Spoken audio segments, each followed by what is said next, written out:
जय हिंद। स्वागत है आप सभी का आपके अपने YouTube चैनल अमृत एकेडमी पे। हम लोग अपना सीटेड पेपर 2 के लिए अपना मैथ और साइंस का कोर्स प्रिपेयर कर रहे हैं।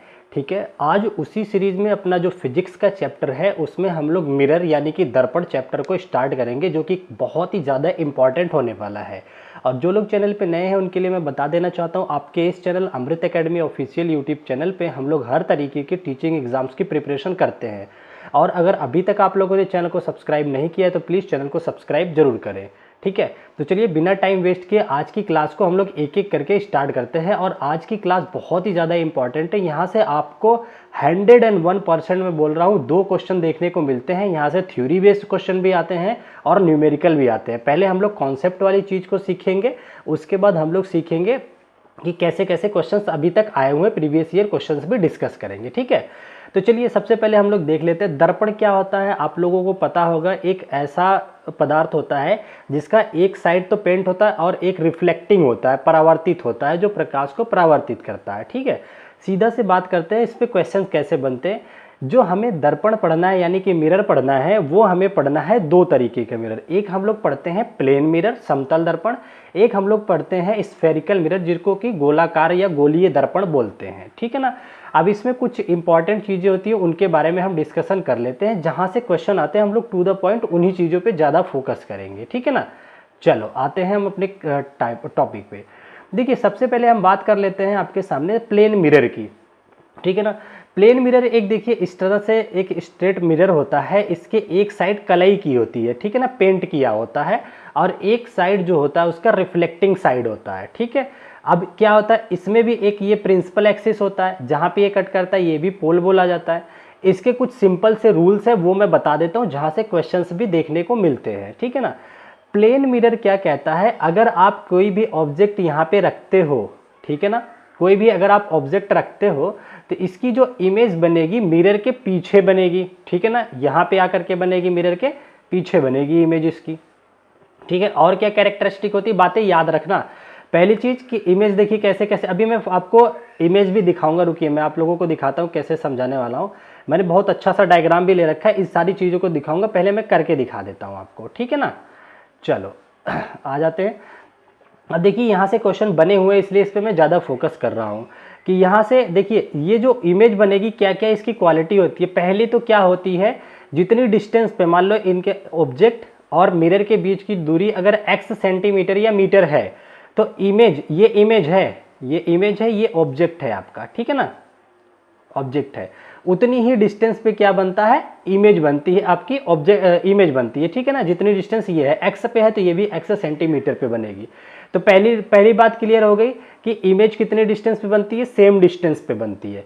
दूसरी चीज सेम हाइट की बनती है। अगर ये h हाइट का पर्सन है, इसकी इमेज भी h हाइट की ही बनेगी। ठीक है ना, 2 बातें हो गई, सेम हाइट की। बातें आप लोग लिखते जाइएगा, मैं लिख नहीं रहा हूँ, समझा रहा हूँ बस। ठीक है ना, सेम हाइट हो गई, सेम डिस्टेंस पे हो गई। और क्या बोलती है, एक तो देखिए ये आभासी प्रतिबिंब बनाता है, ठीक है ना, वर्चुअल बनाता है। वर्चुअल क्या होता है और रियल क्या होता है वो मैं बता दूं। देखिए वर्चुअल का मतलब होता है जिसमें कोई भी रे, और जैसे मान लो ये अगर एक मिरर है, यहाँ पे ये कलई किया हुआ हमने, लास्ट में पेंट किया हुआ है, यहाँ पे कोई रे आ रही है, ठीक है ना, अगर ये टकरा करके वापस ना आती, यहाँ तो फिलहाल ये टकरा करके इधर निकल जाएगी, इधर से आएगी क्योंकि इधर पॉलिश्ड है, तो ये केवल हमें आभास होगा कि पीछे कहीं कट कर रही है। ठीक है ना, तो ये इस वजह से इसको बोला जाता है आभासी प्रतिबिंब। जब किरणें वास्तव में कट करती हैं तो उसे बोलते हैं वास्तविक इमेज या फिर रियल इमेज, और जब केवल आभासी तरीके से कट करती हुई हमें नजर आती हैं तो उन्हें हम लोग आभासी इमेज बोलते हैं। ठीक है ना, आभासी प्रतिबिंब बोलते हैं। तो इसमें तीसरी बात याद रखोगे, आभासी बनता है, सेम साइज का बनता है। दूसरा क्या बनता है, पार्श्व चित्र बनता है, मतलब डाइवर्जेंट। इसमें पार्श्व का मतलब ये होता है, जैसे मान लो लेफ्ट का राइट में, लेफ्ट का राइट बदल जाता है। ठीक है ना, राइट। तो क्या बनता है, ये 4 बातें याद रखोगे। पहला कि सेम डिस्टेंस पे बनेगा, दूसरा सेम साइज का बनेगा, इमेज और ऑब्जेक्ट की साइज सेम होती है, और ये इमेज क्या होती है, वर्चुअल होती है। ठीक है ना, और एक ये बात याद रखना कि इरेक्ट होती है। इरेक्ट का मतलब सीधी होती है। ठीक है ना, चौथी बात हो गई कि सीधी होती है। और क्या होता है, और पार्श्व चित्र बनाता है। पार्श्व का मतलब होता है अगर आप शीशे के सामने खड़े होते होंगे, देखते होंगे ना, आपका दाहिने हाथ, जो दाहिना हाथ है वो बाईं तरफ आ जाता है और जो बायां हाथ है वो दाहिनी तरफ चला जाता है। ठीक है, तो ये बात याद रखोगे, 4 बातें आपको याद रखनी है। चलो मैं, अगर आप चाहते हैं तो मैं इसको लिख भी देता हूँ वो 4 बातें कौन सी है। तो समतल दर्पण में ये पढ़ना है। उसके बाद हम लोगों को जो गोलाकार मिरर पढ़ना है, मिरर पढ़ना है, उसमें एक अवतल दर्पण के बारे में पढ़ना है और एक उत्तल दर्पण। इसमें यही बता देता हूँ, अवतल दर्पण को हम लोग कॉनकेव बोलते हैं, उत्तल को कॉन्वेक्स बोलते हैं। इनकी प्रकृति के हिसाब से इसको कन्वर्जिंग और मतलब कि अभिसारी, ठीक है, और इसको डाइवर्जिंग, उत्तल वाले को डाइवर्जिंग यानी कि अपसारी। अभी मैं इनके बारे में डिटेल में आता हूं जब मैं गोलाकार वाला पढ़ाऊंगी, अभी हम इस पे बात कर लेते हैं। ठीक है ना, तो इनके एक एक पॉइंट, इसकी प्रॉपर्टी जो है समतल दर्पण की, एक एक पॉइंट नोट कर लेते हैं। पहला पॉइंट मैं नोट ही करवा देता हूं आपको, कोई दिक्कत नहीं है। पहला पॉइंट क्या है, ऑब्जेक्ट और इमेज सेम हाइट की बनती है। हाइट क्या होती है, सेम, ठीक है, किसकी, ऑब्जेक्ट की और इमेज की, पहली बात। दूसरी क्या होगी, सेम डिस्टेंस पे, सेम डिस्टेंस पे फॉर्म होती है इमेज और ऑब्जेक्ट। मैंने फिगर में सब समझा दिया, ठीक है ना। तीसरी बात क्या होती है, वर्चुअल बनती है, VIRTUAL, वर्चुअल बनती है इमेज, ठीक है ना। चौथी क्या होती है, सीधी इमेज बनती है। सीधी मतलब जिस ऊपर, मान लो ये रहा हेड है, ये इसका अगर हेड है तो ये इमेज में भी हेड ऊपर ही दिखता है, ठीक है ना, तो सीधी बनती है। तो इतनी बातें आपको, 4 बातें आपको सेव करके रखना है, याद रखना है, यहाँ से डायरेक्ट क्वेश्चन पूछे जाते हैं। चलिए अब हम इसको आपको सिस्टमेटिक ढंग से इसका डायग्राम आपको दिखा देते हैं ताकि आप लोगों को कोई कंफ्यूजन ना हो, ठीक है ना। यहाँ पे आ गए, देखिए ये सेव। अब एक बार मैं फिर से रिवाइज कर देता हूँ, यहाँ से क्वेश्चन आते हैं। ये सपोज कर लो आपके पास एक मिरर है, ठीक है ना, ये मिरर है सी, ठीक है ना। अब इसके सामने एक ऑब्जेक्ट रखा हुआ है, देखिए इसका नाम है AB, ठीक है ना। इसकी हाइट जो है वही, यही सेम हाइट जो होती है इसकी बन गई। यहाँ पे देखिए ये इमेज बना हुआ है DE, ठीक है ना। देखिए ये जो डिस्टेंस है वही सेम डिस्टेंस इसका भी है, ठीक है ना। और ये इमेज कैसे बनता है, इसके लिए देखिए सिंपल से रूल होते हैं। अभी मैं इमेज फॉर्मेशन के रूल्स भी बताऊंगा आप लोगों को। देखो जिस तरह से आया, हेड से, इसका हेड देखोगे सेम हाइट का भी है, ठीक है ना। तो यहाँ से आप लोग यहाँ से डिटेल में देख सकते हैं। तो प्लेन मिरर का कॉन्सेप्ट क्लियर हो गया। अभी इस पे बेस्ड हम लोग एग्जाम्पल भी ले लेंगे जो प्रीवियस ईयर में पूछे हैं। अब हम लोग सीधा आ जाते हैं अपने गोलीय दर्पण पे, ठीक है ना, जिसको कि हमने अभी आपको बताया है कि गोलीय दर्पण क्या होते हैं। दूसरा पार्ट, एक मिरर का पहला पार्ट था ये समतल दर्पण, दूसरा है गोलीय दर्पण, ठीक है ना। अब देखिए गोलीय दर्पण में क्या होता है, इमेज फॉर्मेशन कैसे होता है, उसके बारे में कुछ रूल्स होते हैं। तो देखिए अवतल दर्पण, उसके 2 पार्ट मैंने बताया था। देखिए मिरर का हमने 2 पार्ट आपको बताए थे, एक समतल दर्पण बताया था, दूसरा आपको गोलीय दर्पण, ठीक है ना। गोली के भी 2 पार्ट आपको बताया गया था, ठीक है ना। गोली के 2 पार्ट बताया था, एक अवतल, ठीक है ना, दूसरा उत्तल, ठीक है ना। ये 2 पार्ट हमने आपको बता रखा है। चलो अब हम लोग पहले अवतल दर्पण पे इमेज कैसे बनती है उसके रूल्स को समझ लेते हैं। देखिए कभी, पहली बात तो देखिए मैं दोनों इमेज बना देता हूं। देखिए अवतल दर्पण इस तरह से होता है, एक तरफ एक खड्डा होता है, ठीक है। तो यहाँ पे एक जो है, यहाँ पे कलई की होती है लास्ट में, ठीक है ना। इसका जो रिफ्लेक्टिंग सरफेस होता है ये केव वाला होता है, जो गुफा वाला, ऐसे याद रखोगे। अगर डायग्राम भूलता भी है तो जो गुफा वाली शक्ल होती है, अगर यहाँ से रिफ्लेक्शन हो रहा है तो इसको बोलते हैं अवतल दर्पण, ठीक है ना, अवतल। उत्तल में इसका जस्ट अपोजिट होता है, इसका रिफ्लेक्टिंग सरफेस इधर अंदर वाला होता है, कलई किया होता है, रिफ्लेक्टिंग इसका इस साइड होता है, ठीक है। बात समझ गए। अब उसके बाद आप लोगों को हम एक चीज सिखा देते हैं कि इसका रूल्स क्या होता है। रूल्स ये होता है, पहला कि इमेज फॉर्मेशन का रूल कैसे होता है उसके बारे में हम समझ लेते हैं। कैसे रूल होगा कि इमेज बनाने के लिए आपको बस किन चीज़ों पे, 3 चीज़ों पे ध्यान रखना। 3 रूल्स अगर आपको याद हैं तो इमेज आराम से आप लोग फॉर्म कर सकते हैं, ठीक है ना। पहली कंडीशन क्या है, देखिए पहला रूल से देख लेते हैं इसका जरा। पहला रूल क्या करता है, देखिए ये हमने यहाँ पे फिगर ड्रॉ कर रखे हैं। ये देखिए प्रिंसिपल एक्सिस, मैं एक बार यहाँ पे सब कुछ बता देता हूँ फिर डायग्राम पे आता हूँ, ठीक है ना। ये आपका हो गया मिरर, कौन सा मिरर हो गया, अवतल दर्पण हो गया। ये आपकी, ये जो बीच से लाइन जाती है जो इसको 2 बराबर भागों में मिरर को बांटती है, इसको बोलते हैं मुख्य अक्ष। क्या बोलते हैं, मुख्य अक्ष बोलते हैं, ठीक है ना। 2 चीज हो गई। और जहां पे ये मिरर को कट करता है इसको फोकल पॉइंट बोलते हैं या केंद्र बिंदु बोलते हैं। ये P से हो गया, पोल भी इसको बोला जाता है, क्या, पोल से बोलते हैं, ठीक है ना। एक यहाँ पे होता है, यहाँ पे फोकस होता है, इसके इधर क्या होता है आपका सेंटर ऑफ कर्वेचर, वक्रता केंद्र बोलते हैं, ठीक है ना। तो और यहाँ से इसके बीच की जो दूरी होती है इसको वक्रता त्रिज्या भी बोला जाता है, ठीक है। और फोकस से पोल के बीच की दूरी को फोकल लेंथ बोलते हैं। तो जो बातें मैं बोल रहा हूँ वो लोग आप लोग छोटे छोटे पॉइंट को नोट करते जाना, ठीक है। यहाँ तक समझ गए। तो देखो इमेज फॉर्म करने के लिए पहला नियम आपको क्या याद रखना है। पहला नियम कहता है कि ये मुख्य अक्ष है, मुख्य अक्ष के पैरेलल कोई भी अगर रे आएगी, कोई भी किरण मुख्य अक्ष के समानांतर अगर आएगी तो वो परावर्तन के बाद कहां से होके जाती है, मुख्य फोकस से जाती है।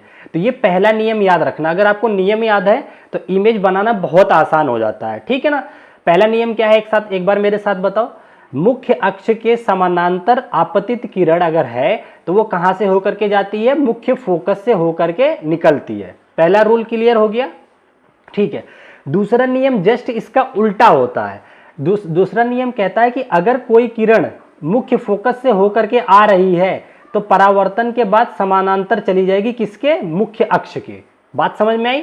ये रहा हमारा मुख्य प्रिंसिपल एक्सिस, मुख्य अक्ष रहा। ये आपतित किरण हुई कहां से होकर के आ रही, फोकस से होकर के आ रही है। तो रिफ्लेक्शन के बाद कहां से होकर के चली जाएगी, ये रिफ्लेक्शन के बाद सीधा ये समानांतर हो जाती है मुख्य अक्ष के। तो दूसरा नियम समझ में आ गया कि फोकस से होकर आपतित होने वाली किरण परावर्तन के बाद मुख्य अक्ष के समानांतर चली जाती है, ठीक है ना, मैंने बता दिया। तीसरी और मोस्ट इंपॉर्टेंट कंडीशन कि अगर कोई भी प्रकाश किरण यहाँ सेंटर ऑफ कर्वेचर से होकर के आती है, कोई भी प्रकाश किरण सेंटर ऑफ कर्वेचर से अगर होकर के आती है तो वो वापिस उसी से बाउंस बैक करके चली जाएगी, ठीक है ना। जहां से ये आएगी, मान लो अगर ये सेंटर ऑफ कर्वेचर है, प्रकाश की किरण इस तरह से मैंने डाला, अब बताओ इधर से गई है तो वापस भी यहीं से आएगी। तो तीसरा रूल क्या कहता है, सेंटर ऑफ कर्वेचर से आने वाली प्रकाश किरण वापस सेंटर ऑफ कर्वेचर से ही जाती है, ठीक है। 3 रूल हो गए। पहला रूल क्या है कि मुख्य अक्ष के समानांतर आएगी तो फोकस से जाएगी। दूसरा रूल क्या है, फोकस से आएगी तो समानांतर होके जाएगी मुख्य अक्ष के। तीसरा क्या कहता है, तीसरा कहता है कि सेंटर ऑफ कर्वेचर से अगर आएगी तो वापस सेंटर ऑफ कर्वेचर से ही चली जाएगी, ठीक है। अगर ये 3 नियम आपको याद हो गए तो अब आ जाइए हम लोग इमेज फॉर्मेशन करते हैं, बहुत इंपॉर्टेंट चीज है, ठीक है। चलो अब हम आ जाते हैं अपने इमेज फॉर्मेशन पे, देखते हैं यहाँ पे क्या कह रहा है। देखिए अवतल दर्पण में इमेज फॉर्मेशन की हम लोग 6 कंडीशन बनाएंगे, ठीक है। कितनी कंडीशन, 6। एक तो देखो मैंने यहाँ फोटो लगा रखी है, ये सारी चीजें आपको मैं दिखा दूंगा। दूसरा क्या है कि उसके बाद हम लोग क्या करेंगे, खुद बना करके एक एक इमेज को मैं आपको दिखा दूंगा कैसे इमेज फॉर्म होती है, ठीक है ना। चलो देखिए पहली कंडीशन जो है, जैसे ये मान लो ये रहा हमारा अवतल दर्पण, ठीक है ना। अब ये इसका मुख्य अक्ष हो गया। पहली कंडीशन में क्या करते हैं, इमेज को ऑब्जेक्ट को अनंत पे रखते हैं। ऑब्जेक्ट कहाँ है हमारा, अनंत पे है, तो ये ऑब्जेक्ट हो गया। तो देखिए रूल के यहाँ पे ये फोकस हो गया, यहाँ पे सेंटर ऑफ कर्वेचर हो गया। रूल के अकॉर्डिंग चलते हैं। पहला नियम कहता है कि पैरेलल लेके आओ, एक रे पैरेलल लेके आया मैं मुख्य अक्ष के। देखो ये थोड़ा सा डायग्राम दिख नहीं रहा है, देखो कैसे भी बनाओ। देखो कभी भी एक चीज ध्यान रखो, जब भी आप इमेज फॉर्मेशन करो कम से कम बस 2 रे आप गुजार लो। 3 नियम आपको सिखाए, उसमें से 2 नियम से 2 रे गुजार लो, इमेज अपने आप बन जाएगी, ठीक है। पहला किरण हमने देखिए पैरेलल लेके आया। रूल क्या कहता है, पैरेलल आने वाली किरणें मुख्य फोकस से होकर के जाएंगी, तो ये मुख्य फोकस से निकल गई, ठीक है ना, कोई दिक्कत नहीं है। दूसरी नीचे से भी हमने पैरेलल लेके आया, देखिए ऊपर नीचे कहीं से भी मुख्य अक्ष के पैरेलल हो सकती है। ये पैरेलल लाया, ये भी आपकी कहां से चली जाएगी, फोकस से चली जाएगी, ठीक है ना, ये चली गई। अब दोनों किरणें जहां आपस में कट करती है ना, वहीं पे बनती है हमारी इमेज। आप बताओ इमेज कहां बनी, एफ पे बनी है। तो जब हमारा ऑब्जेक्ट, ये ऑब्जेक्ट की कंडीशन हो गई, ये इमेज, ऑब्जेक्ट अगर इन्फिनिटी पे है तो इमेज बनता है कहां पे, फोकस पे, एट एफ पे। अब देखिए यहाँ पे साइज जो होती है बिल्कुल डिमिनिश्ड होती है, बिल्कुल छोटी सी पॉइंट साइज बनता है। इमेज कैसी बनती है, पॉइंट साइज बनती है, एकदम बिल्कुल पिद्दी सी, एकदम छोटी सी पॉइंट साइज बन गई, ठीक है ना। ये हो गया। अब देखिए यहाँ पे सारी चीजें लिख दिया। एक तो देखिए यहाँ पे पहले मैंने बताया वास्तव में अगर ये किरणें कट कर रही है, देखो यहां से गई है, यहां से वास्तव में सच में कट कर रही है। यहाँ देखिए जब सच में कट करती हैं तो इमेज कैसी बनती है, रियल इमेज बनती है। तो देखिए यहाँ पे रियल इमेज बनी है। इन्वर्टेड का मतलब अभी यहाँ पे दिखेगा नहीं कि ये इन्वर्टेड है कि नहीं, लेकिन आप कंडीशन ये बना करके चलिए कि यहाँ पे जब इनफाइनाइट पे होता है तो इमेज इसकी जो बनती है इन्वर्टेड बनती है, ठीक है ना।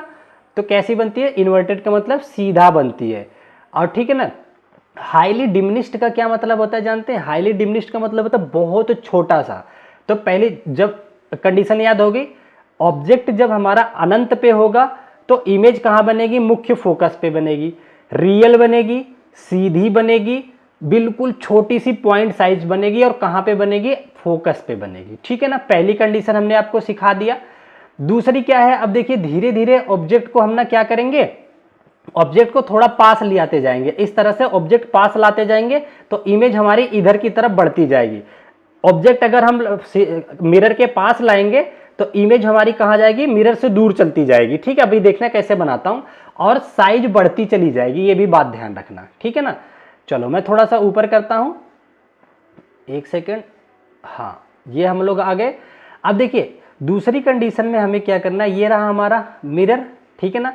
इसका भी बना देते हैं प्रिंसिपल एक्सिस, ये हो गया, ठीक है। मान लो ये प्रिंसिपल एक्सिस हो गया। इस पे भी क्या क्या होंगी, एक मुख्य फोकस होगा, एक सेंटर ऑफ कर्वेचर होगा।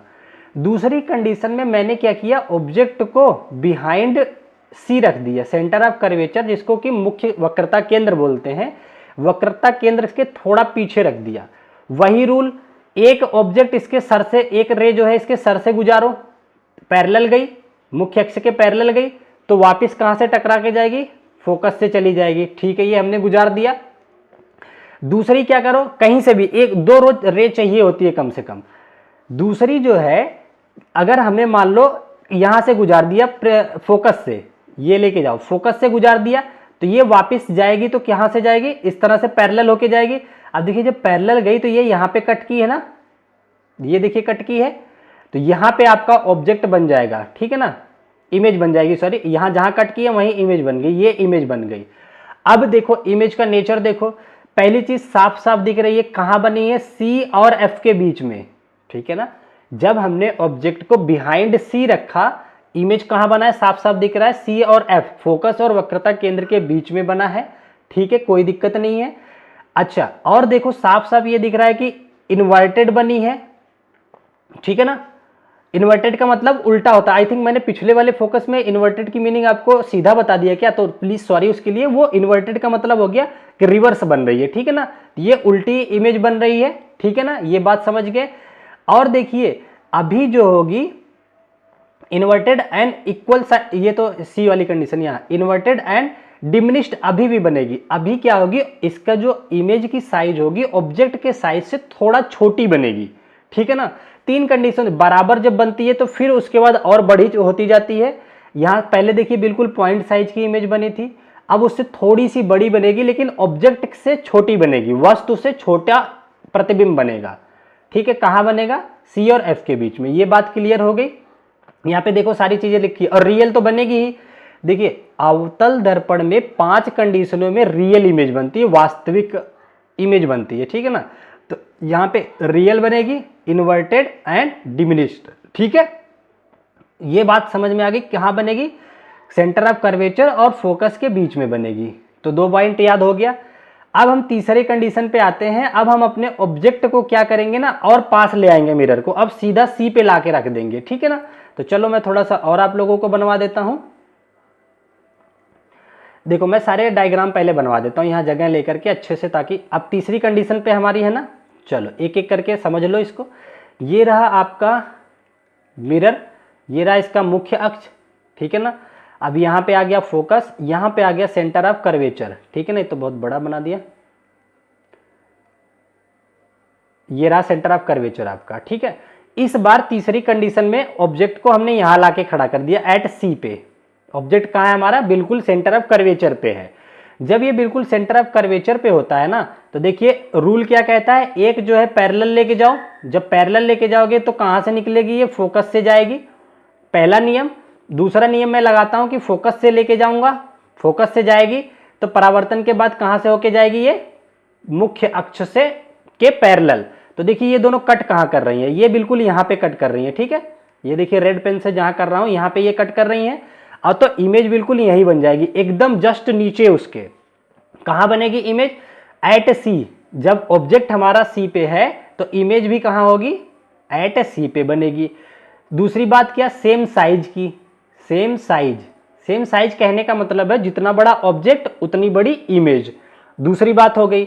तीसरी बात क्या होगी, इन्वर्टेड मतलब उल्टा, इन्वर्टेड, ठीक है ना।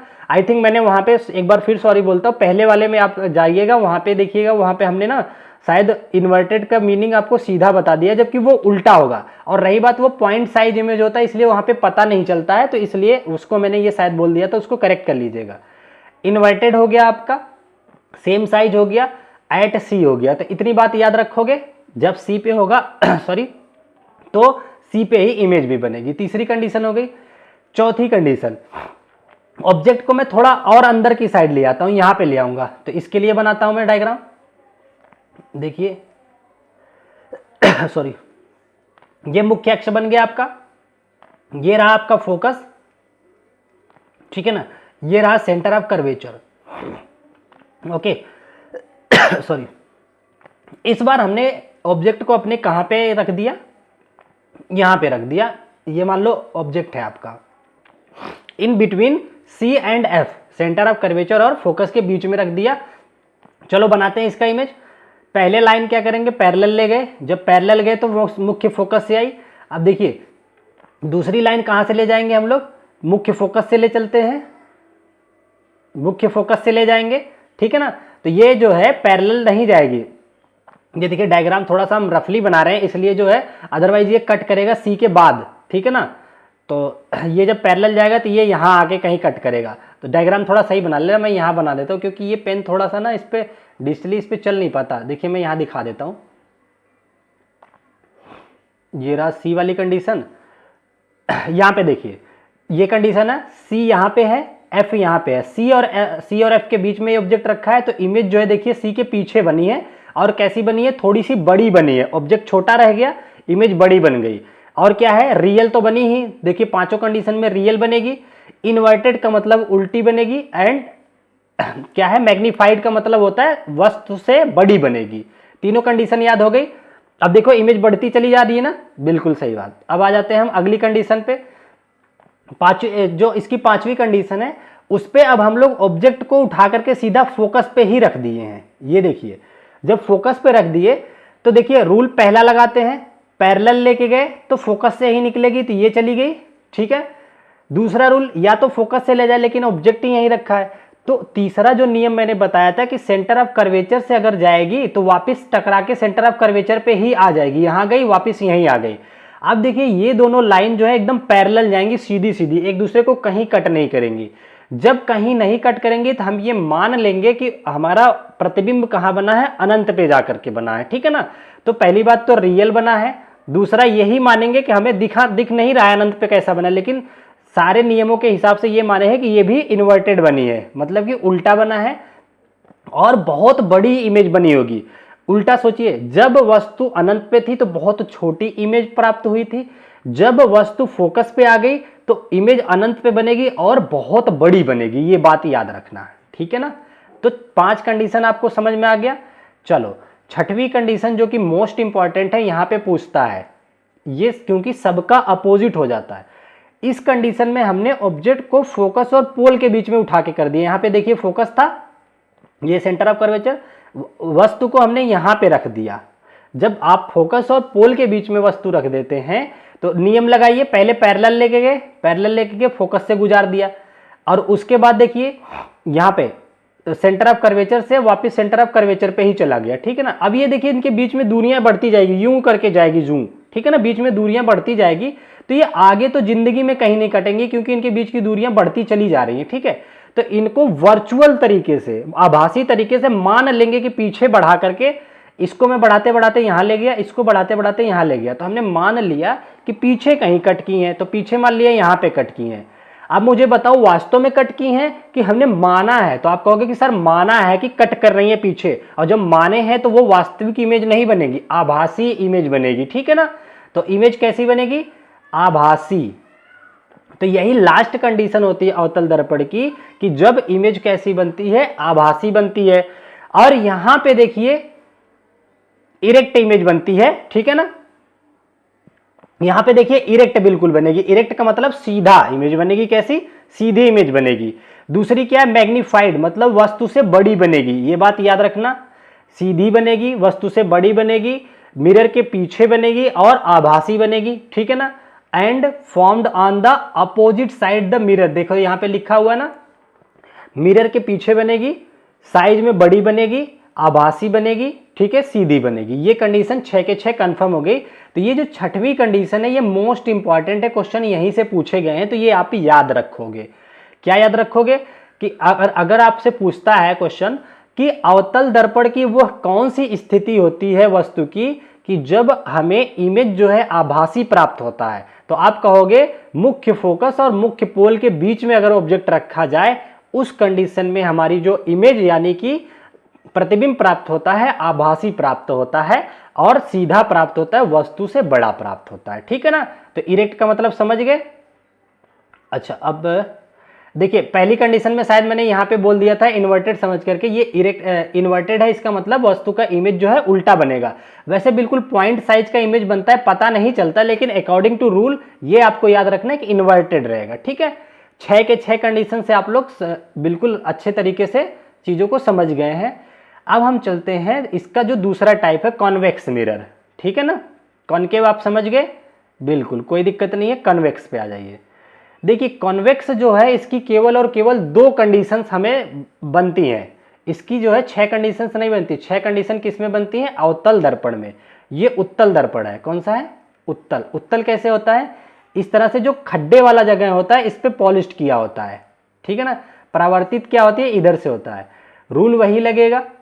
देखिए पहली कंडीशन अगर हमने मान लिया ऑब्जेक्ट कहीं अनंत पे है, नियम क्या कहता है, पैरेलल लेके आए, और जब ये फोकस इसमें ना अंदर की साइड होता है, यहाँ पे फोकस होता है, यहाँ पे सेंटर ऑफ कर्वेचर होता है, पैरेलल आई है तो टकराने के बाद ये यहाँ से फैल करके इधर चली जाएगी, ठीक है ना। तो हम आभासी तरीके से इसको पीछे खींच के लाएंगे कि ये फोकस पे जा रही है, ठीक है। वैसे नीचे से ले आएंगे तो ये इधर चली जाएगी, पैरेलल आई, आभासी दिखाएगा कि फोकस से जा रही है, ठीक है ना। कैसा दिखा रहा है, आभासी तरीके से। और जब आभासी तरीके से दिखाएगा तो इमेज आभासी बनेगी, और कितनी बड़ी बनेगी, बिल्कुल पॉइंट साइज बनेगी, बिल्कुल छोटी सी। तो ये हर कंडीशन में कैसी इमेज बनाता है, आभासी इमेज बनाता है, ठीक है। तो एक कंडीशन ये हो गया। दूसरी कंडीशन कहीं पे भी रखो, या इसके इधर कहीं पे भी रखोगे तो ये मुख्य फोकस और पोल के बीच में यहां कहीं बनाएगा। इसकी इमेज में दिखा देता हूं आप लोग को, आ जाइए। ये देखिए, ये रहा। अब हमने ऑब्जेक्ट को एक अच्छी जगह पे रख दिया, कहीं पे भी, पोल के पीछे कहीं पे यहां पे रख दिया, कहीं पे भी रखोगे यही इमेज बनेगी, ठीक है। कहां, फोकस और पोल के बीच में। तो देखिए हमने एक रे पैरेलल लाए तो इस तरह से चली गई, आभासी तरीके से हमें दिख गया, कहां से गई, फोकस से, ठीक है ना। और उसके बाद हमने ये माना कि सी से गई है तो वापस सी से आ गई, तो इस तरीके से दूसरी कंडीशन यही याद रखोगे।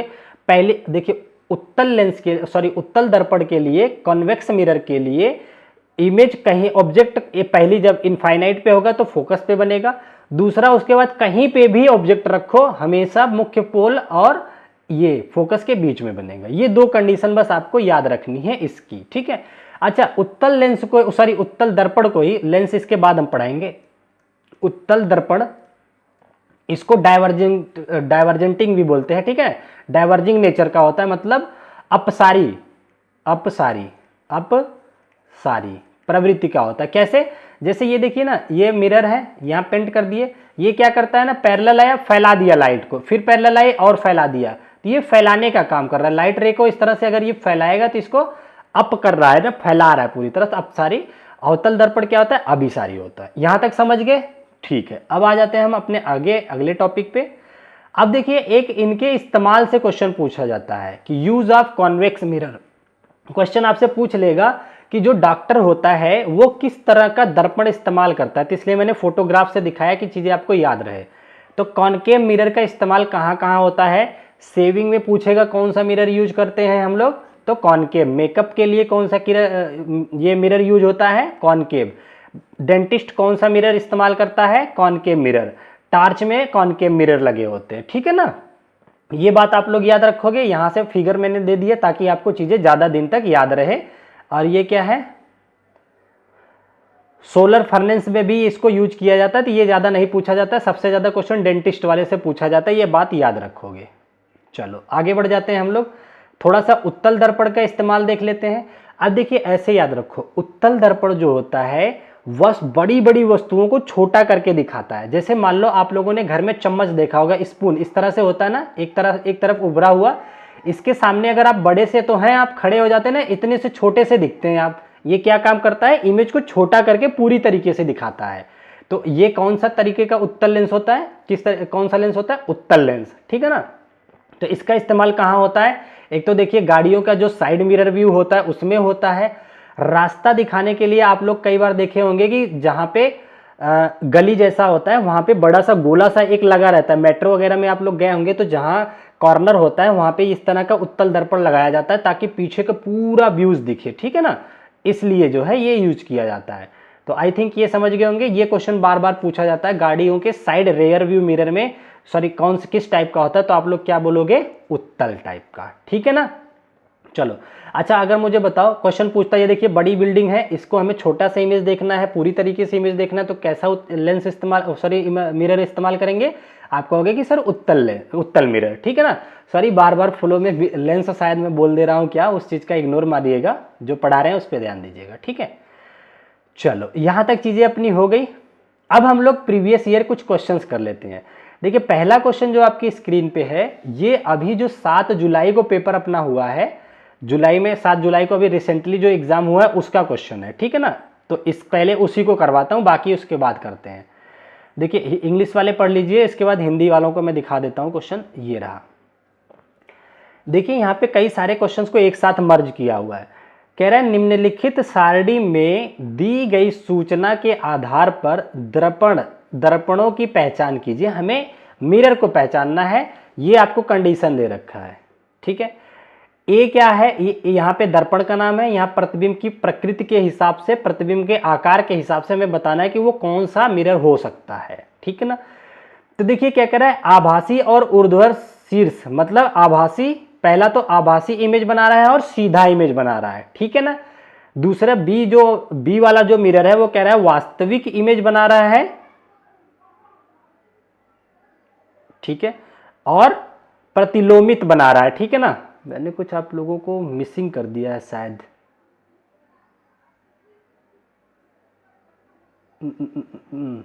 ठीक है। वास्तविक और प्रतिलोमित मतलब उल्टे की बात कर रहा है, ठीक है ना। ठीक है, कोई दिक्कत नहीं है, ये हो गया, वास्तविक हो गया। अब देखिए यहां पे देखिए क्या कह रहा है, अब देखिए कह रहा है वस्तु के समरूप बनाता है। समरूप का मतलब जितना बड़ा ऑब्जेक्ट उतनी ही बड़ी इमेज बनाता है, वस्तु के समरूप बनाता है। तो देखिए समरूप की कंडीशन तो केवल प्लेन मिरर में आता है, ठीक है ना। ये रहा, एक्चुअली देखिए मैं आप लोगों को अब बहुत जल्दी लाइव क्लासेस लेने के लिए प्रिपरेशन में हूँ, क्योंकि लाइव रहता है तो कुछ भी चीज़ें मिस्टेक होती हैं तो आप लोग उसको बता देते हो, ठीक है ना। कई बार हमारे दिमाग में कुछ आगे के कंटेंट सोचे रहता है तो चीज़ें स्लिप हो जाती है। मुझे ऐसा लग रहा है कि मैंने आपको ये बता दिया है कि इसमें वास्तविक इमेज नहीं बनती, आभासी बनती है, ठीक है ना, जबकि समतल दर्पण में वास्तविक भी बनता है, ठीक है। इसका मैं एक बार क्लियर कर लेता हूं, वास्तविक दर्पण कैसे इमेज बनाते हैं, ठीक है ना, समतल दर्पण। एक सेकंड,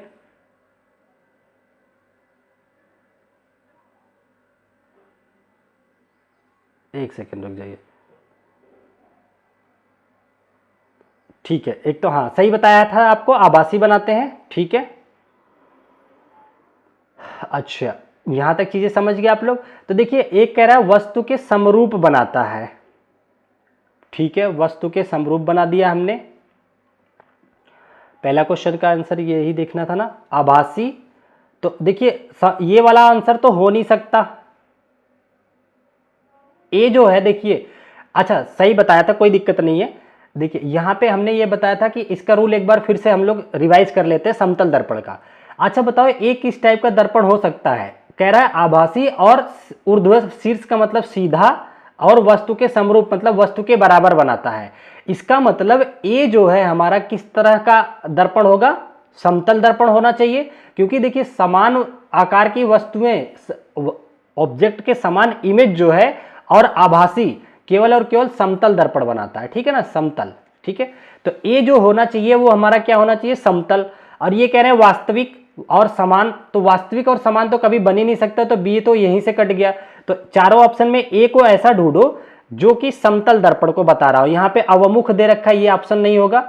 यहाँ पे समतल है और यहाँ पे भी अवमुख है, तो ये भी ऑप्शन कट गया। दो ऑप्शन तो ऐसे कट गए, ठीक है ना। यहाँ पे देखिए समतल दे रखा है ए को।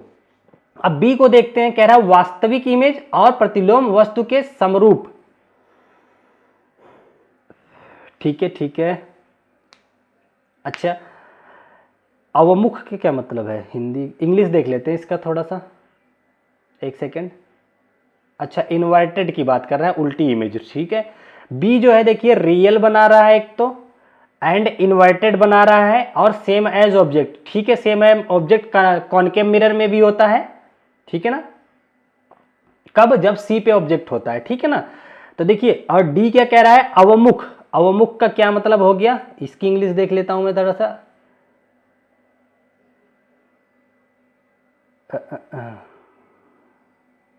ये रहा आपका वास्तविक, बी वास्तविक और प्रतिलोम हो गया वस्तु के समरूप, ठीक है ना। हाँ ठीक है, कोई दिक्कत नहीं है। आभासी और ऊर्ध्व शीर्ष, यहाँ पे दे रखा है real inverted same as object, ये तो अवतल दर्पण की हो गया, कॉनकेव की, कॉनकेव की, ठीक है ना। चलो आ जाते हैं हम अपने कॉनकेव वाले पे।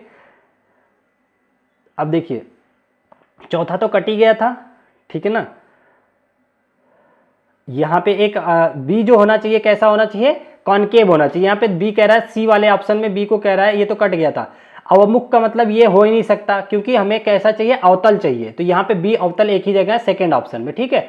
तो इसका जो आंसर हो गया ये ए जो होगा समतल दर्पण, बी अवतल दर्पण, सी अवतल दर्पण, फिर अवमुख। वैसे इसी से केवल आपका आंसर आ जाएगा, ठीक है। बात समझ गए। अच्छा ये बताओ, ये बी जो मिरर है, बी वास्तविक बनाता है, प्रतिलोम बनाता है, वस्तु के समरूप बनाता है, ये कब कंडीशन होती है, ये कंडीशन आती है जब सी पे ऑब्जेक्ट होता है, बिल्कुल सी पे होता है। देखो सेम सेम इमेज बना रहा है ना, वास्तविक बना रहा है, ठीक है ना। प्रतिलोम का मतलब उल्टा भी बना रहा है, ठीक है। तो ये कंडीशन आप लोग समझ गए, कोई दिक्कत नहीं है। चलो आगे बढ़ जाते हैं फटाफट से। नेक्स्ट क्वेश्चन देखिए आपकी स्क्रीन पे दे रखा है, यहां से एक क्वेश्चन आपको जरूर देखने को मिलेगा। कह रहा है सही कथन को पहचानिए। कथन क्या है, अवतल दर्पण सीधा प्रतिबिंब भी बनाता है, ठीक है, और उल्टा प्रतिबिंब भी बनाता है। तो जो 6 कंडीशन मैंने बताया था, देखिए अवतल दर्पण में ये रहा अवतल दर्पण, ये रहा फोकस, ये रहा आपका सेंटर ऑफ कर्वेचर। जब यहां ऑब्जेक्ट रखा था तो पीछे आभासी प्रतिबिंब बना था, तो ये दोनों तरीके का बनाता है। उल्टा, ये कह रहा ना अवतल दर्पण सीधा प्रतिबिंब भी बनाता है और उल्टा भी बनाता है। तो जब यहां ऑब्जेक्ट रखे थे तो उल्टा बना रहा था, यहां पे सीधा बना रहा था, ठीक है ना। तो ये दोनों तरीके के बनाता है। तो कह रहा है सही कथन, तो पहला ही सही कथन है। आगे क्या कह रहा है, उत्तल दर्पण सदैव ही उल्टा प्रतिबिंब बनाता है। उत्तल दर्पण नहीं, सदैव सीधा बनाता है। ये अभी हमने आपको इमेज यहां पे दिखाया था उत्तल दर्पण की, एक बार फिर से देख लीजिए। ये रहा आपका उत्तल दर्पण की कंडीशन, देखिए हमेशा सीधा बनाया है, यहाँ पे भी सीधा बनाया है, पहला तो पॉइंट साइज बनाया था, तो ये उसने गलत दे रखा है। वही चीजें आपको पकड़ना है कि कौन सा केवल सही है। तो पहला वैसे तो आंसर मिल चुका है, लेकिन सारे को मैं एक्सप्लेन कर देता हूं, सब ऑप्शन को, ठीक है। यहां पे देखिए कैसा है, अवतल दर्पण सीधा प्रतिबिंब बनाता है, उत्तल दर्पण सदैव उल्टा प्रतिबिंब बनाता है, ये गलत हो गया। कह रहा है उत्तल दर्पण सीधा प्रतिबिंब भी बनाता है और उल्टा प्रतिबिंब बनाता है, ये भी गलत है, ये केवल सीधा बनाता है। कह रहा है अवतल दर्पण सदैव सीधा प्रतिबिंब बनाता है, नहीं, छठवीं कंडीशन, पहली शुरुआत की 5 कंडीशन में उल्टा बनाता है, केवल एक कंडीशन में सीधा बनाता है। तो केवल सही जो ऑप्शन है पहला हो गया, ठीक है ना। आगे आ जाते हैं नेक्स्ट क्वेश्चन की तरफ। देखिए ये वीडियो थोड़ी सी लंबी होगी और ये इंपॉर्टेंट है, इसलिए थोड़ी सी लंबी हो सकती है। अगला क्वेश्चन आपके सामने कह रहा है, दीपा ने एक स्टील का चम्मच लिया। दीपा एक लड़की है, एक स्टील का चम्मच लेकर के बाहरी भाग को अपने चेहरे के नजदीक ला करके अपने प्रतिबिंब का चम्मच में अवलोकन किया। निम्नलिखित में से कौन सा कथन उसके द्वारा अवलोकित प्रतिबिंब के लिए सही व्याख्या करता है। मैंने बताया चम्मच कैसा होता है, उत्तल लेंस की, सॉरी उत्तल दर्पण की तरह काम करता है। कह रहे चम्मच का बाहरी भाग अवतल होगा, नहीं उत्तल होगा। चम्मच का बाहरी भाग उत्तल हो की तरह कार्य करता है और छोटा प्रतिबिंब बनाता है, ये करेक्ट हो गया। उत्तल का नेचर ही होता है कि छोटा इमेज बनाएगा। चलो आगे आ जाते हैं अब हम लोग अगले क्वेश्चन पे। अच्छा यहाँ पे देखिए कह रहा है एक अवतल दर्पण की फोकस दूरी 20 है। ये रहा हमारा अवतल दर्पण, एक तरफ कलई कर लिया हमने, ये रहा, इसकी फोकस दे रखा है 20 है, एफ हो गया, ठीक है ना। आगे क्या कह रहा है, कह रहा है आभासी प्रतिबिंब बनाने के लिए देखिए अवतल दर्पण में आभासी प्रतिबिंब बनवा रहा है, एक ही कंडीशन पे बनता है जब फोकस और पोल के बीच में कहीं पे रखा जाए ऑब्जेक्ट। कह रहा है कि आभासी प्रतिबिंब बनाने के लिए वस्तु को अवतल दर्पण से कितनी दूरी पर रखा जा सकता है।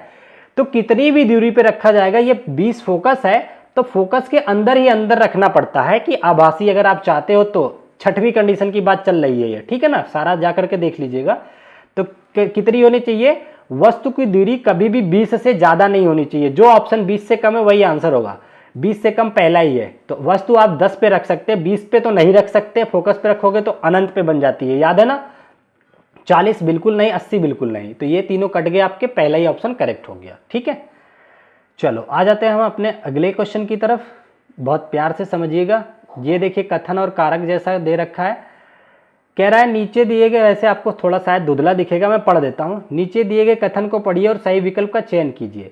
अभिकथन ए है, आभासी प्रतिबिंब स्क्रीन पर प्राप्त नहीं किया जा सकता, बिल्कुल सही बात है। आभासी जो होता है वह स्क्रीन पे नहीं प्राप्त किया जाता है, वो केवल अज्यूम किया जाता है। रीजन क्या कह रहा है, आभासी प्रतिबिंब उन बिंदुओं पर बनते हैं जहां से प्रकाश की किरणें अपसारित होकर के प्रतीत होती हैं, ठीक है, सही बात है। कह रहा है आभासी प्रतिबिंब सदैव सीधा बनता है, कारण, लेकिन दोनों सही है, ये भी आभासी प्रतिबिंब सदैव सीधा बनता है, ये भी सही है, कारण ये भी सही है। एक्सप्लेनेशन की बात करें, कह रहा है आभासी प्रतिबिंब को स्क्रीन पे नहीं प्राप्त किया जा सकता है, क्यों, क्योंकि आभासी प्रतिबिंब उन बिंदुओं पर बनते हैं जहां पर प्रकाश की किरणें अपसारित होती हैं, इस वजह से। तो R1 इसका एक्सप्लेनेशन भी था। Both R1 R2 are correct, R1 provide the correct explanation, तो इसके लिए पहला ऑप्शन बिल्कुल करेक्ट हो जाता है, ठीक है ना, क्योंकि इसका कोई रिलेशन नहीं है अभिकथन से। देखिए आभासी प्रतिबिंब सदैव सीधा बनता है, तो सीधा बनने की वजह से तो थोड़ी ना आप उसका स्क्रीन पे नहीं ले सकते, ये कोई वजह तो हुई नहीं, इसलिए ये एक्सप्लेन नहीं कर रहा है, लेकिन ये बात सही है अपने आप में, ठीक है। आई होप समझ गए होंगे आप लोग क्वेश्चन को। चलो आगे बढ़ जाते हैं अगले क्वेश्चन की तरफ। देखिए फिर से आ गया दिल्ली, जो इस्तेमाल वाला हमने फोटो दिखा के बनाया था। कह रहा है एक सुदूर लंबी ऊंची मीनार है, कोई दूरी पे खड़ी बड़ी सी मीनार है कि संपूर्ण लंबाई का अवलोकन करने के लिए निम्नलिखित में से किसका प्रयोग किया जा सकता है। आप बताओ, किसी बड़ी चीज को छोटा करके देखना है, किसका इस्तेमाल करवाते थे। गाड़ी के साइड मिरर में बड़े बड़े ट्रक जो है इतने से दिख जाते हैं, तो गाड़ी का साइड मिरर कैसा था, उत्तल था। तो देखिए यहाँ पे आंसर जो हो जाएगा उत्तल हो जाएगा। मीनार भी बड़ी है, उसको छोटे में दिखाना है, तो उत्तल दर्पण का इस्तेमाल करोगे, कॉन्वेक्स मिरर का। आगे आ जाते हैं नेक्स्ट क्वेश्चन की तरफ। अच्छा एक न्यूमेरिकल है, इसको करवा देता हूं मैं आपको। न्यूमेरिकल कह रहा है कि ऋतु, चलो इंग्लिश वाला हटा के यहां पे करवा देता हूं, एक सेकेंड, हाँ। कह रहा है ऋतु एक समतल दर्पण के सामने खड़ी है, ये रहा समतल दर्पण आपका, कोई दिक्कत नहीं है। ऋतु मान लो यहाँ पे खड़ी है ऋतु, और उसके प्रतिबिंब की बीच की दूरी 10 मीटर है। यहाँ खड़ी है तो इसका प्रतिबिंब यहाँ बना होगा, ठीक है ना। 10 मीटर इनके दोनों के बीच की दूरी है, तो इतना 5 होगा, और इमेज की दूरी इससे भी 5 होगी, 5 होगी। कह रहा है यदि वह दर्पण की ओर 2 मीटर चलती, यहां से आकर के बल्कि यहां खड़ी होगी, 2 मीटर इधर खिसक के आई है, तो बचा कितना, 3 मीटर बचा। इमेज भी इधर आ जाएगी 2 मीटर, तो यहां से इमेज भी कितनी बचेगी, 3 मीटर की, ठीक है ना। तो ऋतु और उसके प्रतिबिंब के बीच की दूरी कितनी बचेगी, तो अब बताओ कितनी दूरी बची इनके और इनके बीच में, 3 + 3 6। डी ऑप्शन करेक्ट हो जाएगा, 6 मीटर की डिस्टेंस बच जाएगी, क्योंकि दोनों खिसक करके आए हैं। देखिए ना 2 मीटर इधर, अब इधर 2 मीटर मत रखना, 2 मीटर चला है, तो 2 मीटर चला है तो खिसक करके ये 2 मीटर है, ये बचा कितना, 3 बचा, इधर से भी 3 बचेगा, तो 6 हो जाएगा, ठीक है। चलो आ जाते हैं हम अपने अगले क्वेश्चन की तरफ। अरे अच्छा ये क्वेश्चन तो हो गया, इस पे मल्टीपल ऑप्शन वाला ऑप्शन है। चलो इसमें देखिए क्या कह रहा है कि समतल दर्पण के बनाने वाले प्रतिबिंब के संबंध में नीचे दिए गए कथन में कौन सा सत्य कथन है। समतल दर्पण के 4-5 चीजें दिखाई थी मैंने, ये था हमारा समतल दर्पण। क्या है, पहला कह रहा है प्रतिबिंब का आकार वस्तु के आकार से बड़ा होता है। नहीं भैया, जितना बड़ा ऑब्जेक्ट उतनी ही बड़ी इमेज। आप अगर 5 फीट के हैं, शीशे के सामने खड़े होते हैं तो 5 फीट के ही दिखते हैं, ना कि 10 फीट या 4 फीट का, ठीक है ना। तो पहला ही इसका गलत हो गया। तो ऐसे ऑप्शन ढूंढो जिसमें ए हो, ए इसमें भी ये आंसर नहीं हो सकता, ए इसमें भी ये भी नहीं हो सकता, ये भी नहीं हो सकता। एक ही आंसर बचा जो इसका आंसर होगा।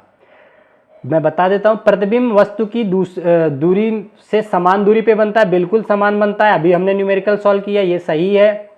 प्रतिबिंब पार्श्व परिवर्तित बनता है, मतलब लेफ्ट का राइट दिखाता है, राइट का लेफ्ट दिखाता है, ये भी सही बात है। प्रतिबिंब आभासी बनता है, ये भी सही बात है, ठीक है ना। तो बाकी 3 सही है, केवल ए ऑप्शन इसका गलत था। तो ये आज हमने मिरर का कॉन्सेप्ट सीख लिया। और कोई क्वेश्चन बचा है क्या? नहीं। तो ये आज का अपना लास्ट क्वेश्चन था जिसमें हम लोग मिरर के कॉन्सेप्ट को सीखे हैं। ये सीरीज जो है आपकी इसी तरीके से एग्जाम्स के पहले पहले आपको ये समझ लीजिए, दिसंबर में अगर एग्जाम होता है तो नवंबर के 25 नवंबर तक सारी सीरीज मैथ और साइंस का एक एक चैप्टर में इस तरह से कंप्लीट करा के फिर प्रैक्टिस कराने लग जाऊंगा। और अगर अभी तक आप लोगों ने सब्सक्राइब नहीं किया है तो प्लीज़ चैनल को सब्सक्राइब जरूर कर लें, ठीक है ना। चलिए आज की क्लास को हम लोग यहीं तक रखते हैं, फिर मिलेंगे अपनी नेक्स्ट वीडियो में। और कंटिन्यूअस अभी से सारी क्लासेस देख लो, वरना लास्ट में बहुत ज़्यादा बर्डन बन जाएगा आप लोगों के ऊपर, ठीक है। चलो bye bye, take care, thank you so much, फिर मिलते हैं अपनी नेक्स्ट क्लास में। जय हिंद।